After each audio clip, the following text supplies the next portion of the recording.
श्रावण का तीसरा सोमवार और 72 साल के बाद ये सावन आया। आपको मालूम होगा कि ये सोमवार का दिन सावन के महीने का सोमवार इतना प्रसिद्ध क्यों है। श्रावण के महीने के सोमवार का इतना महत्व क्यों होता है।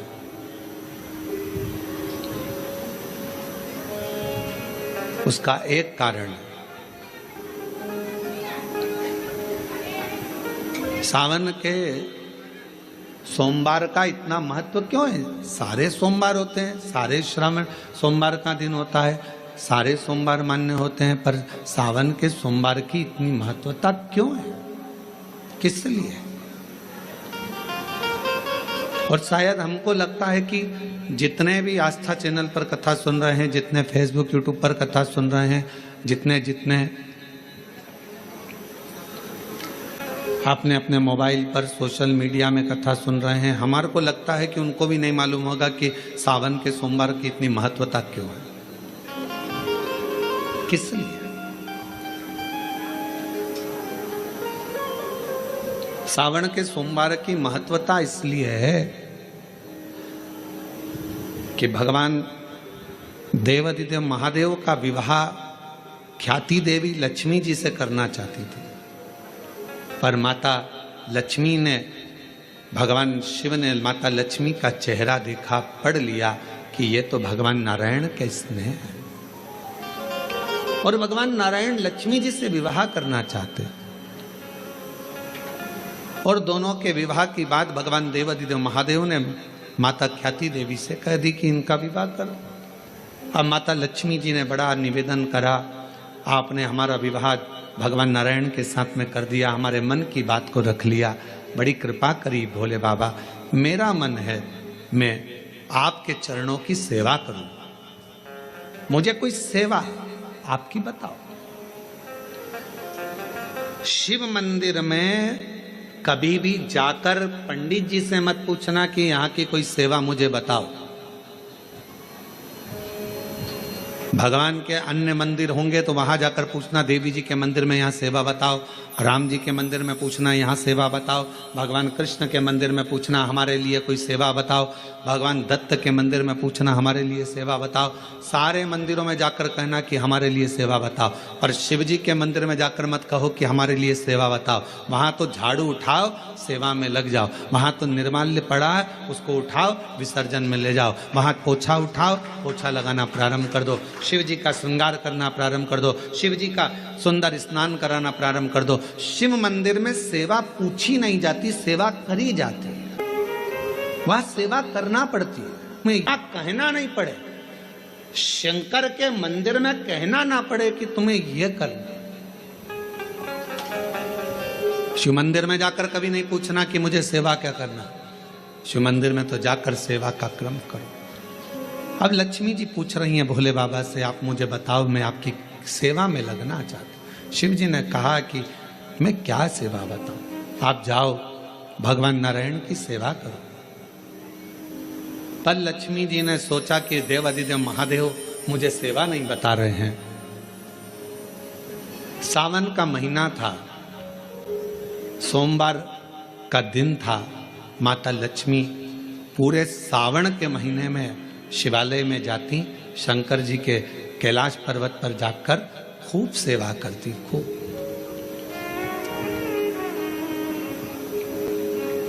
प्रथम सोमवारी निकल गई, द्वितीय सोमवारी निकल गई, तृतीय निकल गई, चतुर्थ आ गई।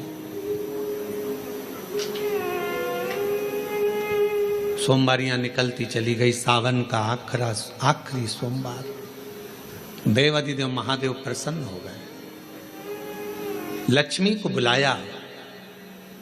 हे लक्ष्मी, पूरी दुनिया में केवल महासंबोधन मेरे नाम के आगे लगा है, लोग मुझे देवाधिदेव महादेव कहते हैं। सारी पुराणों को केवल पुराण कहा जाएगा, पर शंकर की पुराण को भी महासंबोधन से संबोधित किया जाएगा, शिव महापुराण। लक्ष्मी, मुझसे जो जुड़ा हुआ है, मेरे नाम के आगे महासंबोधन लगा हुआ है, लोग मुझे महादेव कहते हैं। पर लक्ष्मी तूने पूरे श्रावण के महीने में मेरी सेवा करी है और आज सोमवारी के दिन तूने मेरी अविरल भक्ति को धारण करा है। बिना पूछे सेवा में, बिना दिखावे के तल्लीनता से सेवा करी है। मैं अपना महा संबोधन दुनिया में किसी को नहीं देता, आज तुझे दे रहा हूँ। और लक्ष्मी केवल लक्ष्मी नहीं रही, उस दिन से लक्ष्मी माँ लक्ष्मी।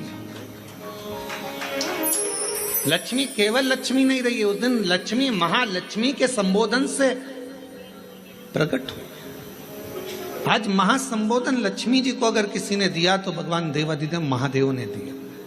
और वह महासंबोधन कब मिला? सोमवार की इस श्रावण के सोमवारी के दिन जो हम व्रत करते हैं, साधना करते हैं, उपास करते हैं, अर्चना करते हैं। पूरे वर्ष आप सोमवार का व्रत करते हैं कि नहीं करते वो पता नहीं, पर सावन के महीने में 4-5 जो भी सोमवार पड़ जाएं, अगर उस पर अगर आपने व्रत कर लिया, व्रत को धारण कर लिया या शिवालय के जाकर भगवान शंकर की आराधना कर ली, तो पूरे वर्ष के सोमवार का फल सावन के महीने के 5 या 4 सोमवार में प्राप्त हो गया। श्रावण के सोमवार की इतनी महत्वता है, श्रावण महीने की इतनी प्रबलता क्यों मानी गई? तो हमारा एक तो सोमवार का महत्व, सावन के सोमवार का महत्व क्या है, कोई आपसे पूछे तो आपको बताना चाहिए कि इस दिन लक्ष्मी को महालक्ष्मी कहा गया था। शिव के दरवाजे पर जाकर केवल आप सेवा करो, शिव के दरवाजे पर जाकर आप केवल जल अर्पित करो, शंकर जी की चौखट पर जाकर आप नमन करो, देवाधिदेव महादेव के शिवालय में जाकर प्रणाम करिए। भगवान शंकर की चौखट पर, द्वार पर अगर आप जा रहे हो, 3 चीजें आपको मांगना नहीं पड़ेगी। जैसे लक्ष्मी जी ने शिव जी से नहीं मांगा कि मुझे महासंबोधन दो, लक्ष्मी जी ने नहीं मांगा कि मुझे भगवान विष्णु दो, लक्ष्मी जी ने नहीं मांगा कि मुझे ये देना। लक्ष्मी जी तो शंकर भगवान की सेवा में लग गई, तो लक्ष्मी जी को 3 चीजें अपने आप मिल गई। एक शांति हृदय की, दूसरा दिशा लक्ष्मी जी को कहाँ जाना है, और तीसरे नंबर पर सफलता। माता लक्ष्मी केवल लक्ष्मी नहीं रही, उनको महालक्ष्मी कहा गया, महालक्ष्मी। और फिर समझ लीजिए, लक्ष्मी में और महालक्ष्मी में बहुत बड़ा अंतर है। जरा सावधानी से सुनिएगा कथा को। आज सोमवारी का दिन है, सावन के महीने का, तो जितने शिव भक्त ऑनलाइन कथा को सुन रहे हैं, जितने आस्था चैनल पर, फेसबुक, यूट्यूब पर कथा को श्रवण कर रहे हैं, वो भी सावधानी से सुनिएगा। लक्ष्मी में और महालक्ष्मी में भी अंतर है।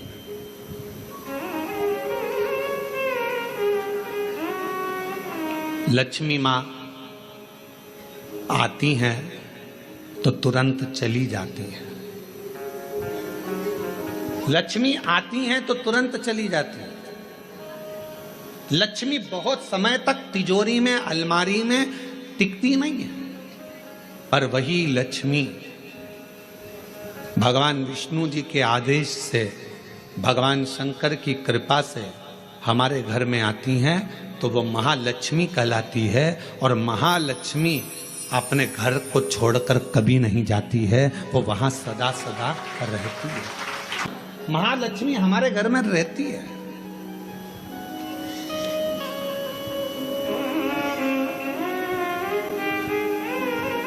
शंकर जी के मंदिर में अगर आप 1 लोटा जल चढ़ाने जा रहे हो, बड़े दुखी हो, तकलीफ में हो, पैसा नहीं है, धन नहीं है, वैभव नहीं है, सोमवार के दिन आप जल चढ़ा रहे हो, तो माता लक्ष्मी को भगवान शंकर ने यह वचन दिया है, वर दिया है कि लक्ष्मी, अगर तू मुझे मेरे मंदिर में आई है तो मैं तुझसे बस केवल, तू कहती है सेवा सेवा, तो तुझसे मांगता हूं, जो मेरे मंदिर में जल चढ़ाने आए, लोटा भरकर जल चढ़ाकर, उसका जो लोटा है, उसका जो पात्र है, उसका जो कलश है, वो खाली हो जाएगा। उस समय वो खाली अपने भवन की ओर ना जाए, उसमें लक्ष्मी स्वयं बैठकर उसके दरवाजे तक जाए। शंकर मंदिर में कई लोग कहते हैं, गुरुजी अगर कोई खाली बर्तन सामने से आता है तो वो तो अपशगुन होता है। खाली पात्र अगर देखते हैं जाते समय तो अपशगुन होता है। परशु महापुराण की कथा कहती है, कोई महिला कोई बच्चा, कोई स्त्री, कोई पुरुष, कोई घर का बेटा, बहू, बेटी, कोई आदिक वृद्ध जन भी अगर मंदिर में शंकर जी के जल चढ़ाकर लोटा लेकर आ रहा है तो वो लोटा, वो पात्र कभी खाली नहीं माना जाता, उसमें महालक्ष्मी का वासा माना जाता है, उसमें लक्ष्मी का प्रवेश माना जाता है, वो महालक्ष्मी से परिपूर्ण है। क्यों? तो आप लोगों को बार बार कहते हैं कि वहां से आओ तो थोड़ा सा पानी लेकर आना, अपने घर में छिटना, क्योंकि इसमें महालक्ष्मी विराजमान हो जाती है, महालक्ष्मी। और अभी तो कितना सुंदर है सावन का महीना, और वो महीना जो भगवान शंकर को सबसे ज्यादा प्रिय है, बहुत प्रिय। कारण मां सती, मां उमा, मां कात्यायनी, मां कुष्मांडा, मां स्कंदा, मां महागौरी, जितनी जितनी माता पूर्व में हुई हैं, जो शिव जी के साथ में ब्याही हैं, शिव को जिन्होंने अपना बना लिया था, उन सभी माताओं ने सावन के महीने में शंकर भगवान को प्राप्त किया था, और शिव जी ने सावन के महीने में ही उनको अपना बना लिया था। और ये बात भगवान शिव ने स्वयं कही, स्वयं भगवान शंकर स्वयं नंदी से ये बात कहते हैं, नंदी मुझे श्रावण अति प्रिय है। नंदी ने पूछा क्यों? तो कहा इस श्रावण के महीने में मेरी अर्धांगिनियां मुझे भजती थी, उनको मैंने स्वीकार किया था, और यही श्रावण के महीने में चराचर जीव, आप देखिएगा गर्मी के समय में छोटे छोटे जो जीव जंतु सब, जितनी गर्मी पड़ती है सब मर जाते हैं। बोलो मरते कि नहीं मरते? अभी बारिश चालू हो गई, बारिश चालू हो गई तो तुम्हारे घर में ऐसे बारीक बारीक नए नए डिजाइन के कीड़े मिलेंगे। शिव महापुराण की कथा कहती है चराचर अचर जीव जंतु पशु पक्षी सबको मालूम है सावन का महीना चल रहा है, हमारे बाबा का महीना चल रहा है जो करुणा करने वाले, ये उनको भी ज्ञान है। उसको पशुपति नाथ कहते हैं, उसको भी मालूम है। अब जरा विचार करिए, जिस चींटे में कभी पर नहीं आते वो चींटे में सावन में पर आ जाते हैं। जब चींटे को पर दे सकता है तो सावन में एक लोटा जल चढ़ाने वाले को भी मेरा बाबा उड़ा तो सकता है, आगे बढ़ा तो सकता है, उन्नति की ओर ले जा तो सकता है। वो शिव तत्व है। गर्मी में पूरे जीव मर गए, गर्मी में सब सूख गया, कीड़े मकोड़े मर गए गर्मी की तपन के कारण, पर सावन का एक महीना जिसमें भगवान सबको फलना फूलना सब कुछ, पत्तियां भी फूलती हैं, फूल भी फूलते हैं, डालियां भी फूलती हैं, पशु पक्षी जानवर जलचर थलचर सब फूलते हैं। श्रावण का शिव को प्रिय है। भगवान तुम्हें एक बार का वैभव दे देता है, एक बार का धन दे देता है, एक बार की दौलत दे देता है, फिर लोग उसको भोगने लगते हैं, और भोगते भोगते आखिरी में एक दिन ऐसा आता है कि डब्बा खाली हो जाता है। डब्बा खाली होता है, फिर रोने बैठ जाता है, तकलीफ आई, फिर लोटा लेकर भागता है। शिव जी कहते हैं जो मेरे मंदिर में, मेरी कथा में, मेरे रस तत्व में हमेशा एक जैसा लगा रहता है, उसकी जिंदगी को भी मैं हमेशा उन्नति की ओर बढ़ाते बढ़ाते अग्रणता में लेकर चले जाता, फिर उसको डाउन नहीं करने देता, उसको नीचे नहीं आने देता। जैसे श्रावण महीने में चढ़ाए गए कनेर के फूल,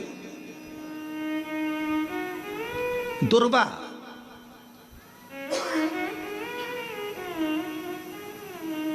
और हम सबसे कहेंगे, मान लो यदि कोई विशेष कोर्ट का केस चल रहा हो, कोई कोर्ट में कोई बातें चल रही हो, अदालत आदि में कोई कार्रवाई चल रही हो, कोई फाइल प्रशासनिक अधिकारियों के पास फंस गई हो और कुछ ना कुछ उसमें अपने को लगता है कि तकलीफ का प्रसंग है, तो हम कहेंगे शिव की आराधना करो, सत्यता पर जियो,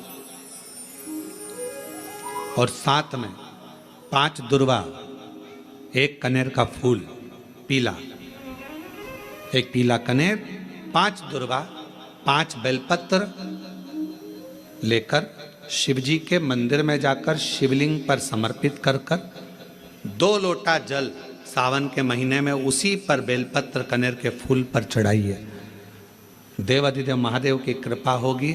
ज़्यादा से ज़्यादा 6 महीना 7 महीना, इससे ज़्यादा निर्णय आप ही के पक्ष में आएगा और शिव की कृपा से।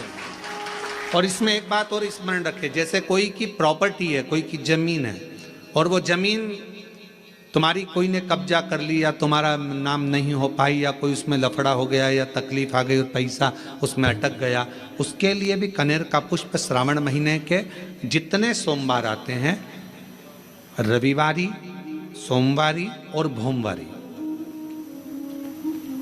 कौन कौन से बार हो गए? रविवार, सोमवार और मंगलवार, 3 बार। प्रथम दिवस में कनेर का 1 पुष्प लेना है, द्वितीय दिवस में कनेर के 5 पुष्प लेना है और तृतीय दिवस में कनेर के 3 पुष्प लेना है। बेलपत्र एक साथ में लेकर शिव जी को रविवार के दिन भी समर्पित करें, सोमवार के दिन भी समर्पित करें और मंगलवार को 3 कनेर के पुष्प के साथ बेलपत्र लेकर बाबा को समर्पित करिए। कितना भी अटकी हुई प्रॉपर्टी होगी, कह दिया उसने मैं तेरे नाम प्लाट नहीं कराऊंगा और पैसा लेकर बैठ गया या पैसा नहीं दे रहा है या किसी भी रूप में वो अटका हुआ है, अगर सावन के 4 सोमवार पढ़ें या 5 सोमवार पढ़ें, आपने ये प्रत्येक सावन के सोमवार के पहले, फिर से बोलो कौन सा बार? रविवार, सोमवार और मंगलवार, ये 3 बार का क्रम अगर प्रत्येक सोमवार के पहले और बाद में कर लिया तो आपको उसे प्रॉपर्टी उस व्यक्ति को तुम्हें देना ही पड़ेगी, छोड़ना ही पड़ेगी। उसको खुद अपने आप में बेचैनी होने लगेगी, मुझे बुलाएगा, आपको जाना नहीं पड़ेगा, खुद बस फोन लगाया आपने, भैया हमारा करा दो, हमारा करा दो, 2 बार 3 बार अगर बोला, चौथी बार वो खुद बुलाएगा, बेचैनी बढ़ेगी। मेरा बाबा उसको खुद खल बुला देता। शिव शिव है, उसको कहते सत्यम शिवम सुंदर, शंकर शंकर, वो नित्य कृपा करने वाला, नित्य कृपा। और सावन का महीना 1 लोटा नहीं, कितना? 2 लोटा।